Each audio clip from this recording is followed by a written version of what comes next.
Good afternoon, guys. Well, I'm combining AOL and Breitbart because there's not a whole lot new on AOL or Breitbart.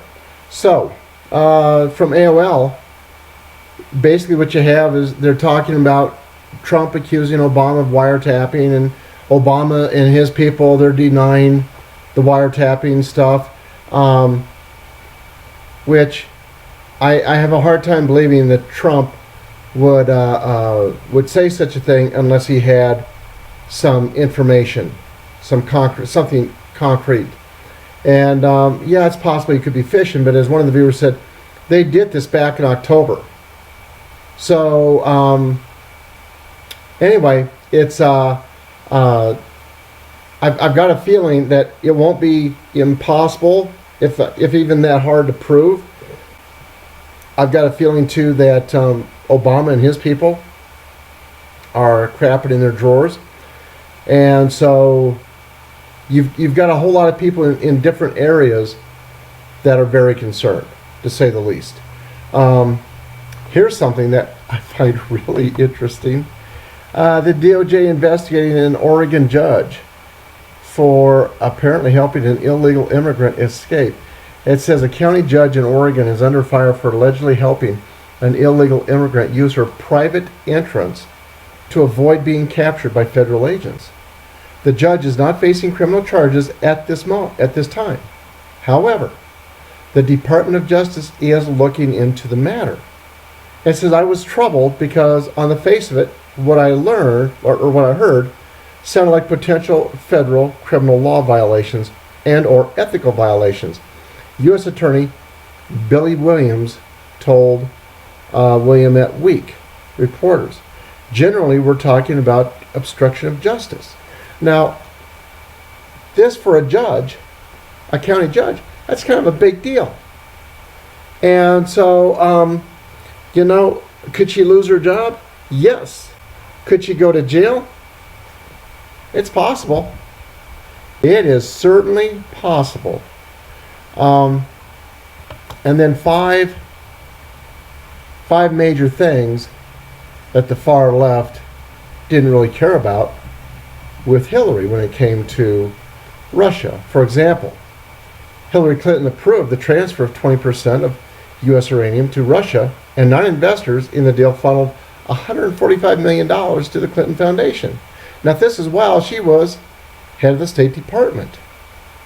And, needless to say, this became a very lucrative thing for her. And then, secondly, Bill Clinton begged $500,000 for a Moscow speech paid for by a Kremlin-backed bank while Hillary Clinton was Secretary of State. Is there something like illegal there? I'm thinking that's not ethical. In fact, I'm thinking that's downright criminal. I could be wrong, but I'm thinking that's not kosher. And then third, Hillary Clinton's campaign chairman, Juul Energy Company, they begged $35 million from Putin's Rusnano. It just gets better all the time. Hillary Clinton's campaign chairman, John Podesta, sat on the executive board of an energy company, Juul Unlimited, which received millions from a Putin-connected Russian government fund. Podesta also owned 75,000 common shares. Wow! In Juul Unlimited, which he had transferred to a holding company called Leonido LLC. I'll be doggone. Number 4, Clinton Foundation chatter with State Department on uranium deal with Russia. Yeah, why make a big deal out of that? Senior staffers inside the Hillary Clinton's presidential campaign were warned by Clinton Foundation Senior Vice President Maura Pali that the chairman of the Senate Judiciary Committee, Senator Charles Grassley, our Republican of Iowa, was asking the State Department or Department of Justice to investigate the State Department approval of the sale of American uranium assets to Russian companies. Did that ever happen? I don't think so. No. And then the fifth one. Could that be because it was either Eric Holder. Eric Holder, I believe, was the head of the DOJ. Could he be involved? No. Impossible. Why, Eric Holder, he's just the best guy. Honest as the day is long. Or short. And then fifth, Hillary Clinton hid. Oh, I can't believe she'd hide anything. Come on. We're talking Hillary here. 2.35 million in secret donations from Ian Telfer, the head of Russia's uranium company. Well, there you go. Come on. Hillary would never do such a thing. Why, she's just the salt of the earth. She's as clean as the driven snow. Or white, or whatever. Anyway. These people are so rotten and they're so crooked it ain't even funny. And then human traffickers. These people, they can literally they can take anybody anywhere.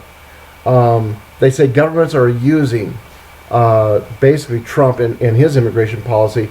They're beginning to enact their own. Like Argentina, they have a good economy in comparison to all those around them. And so their workers have to compete with all these other immigrants coming in. Well, so what they're doing is they're enacting some rather stringent immigration reform that a lot of their population is for. And then you have the cartels and people like ISIS. They're all getting together. They're all working together. I mean, it's quite the deal that's going on. And as it says here, the issue comes up in debate whether there is a specific intent by the drug cartels to move known terrorists. Well, they do. They say the greater concern is that anyone can walk up to these guys and say, here's 5,000, get me across the border. Of course, if you're going to walk up to the cartel people with just $5,000, they may just take your 5,000 and kill you, They say human trafficking has become so lucrative that it is now one of the top priorities of federal government.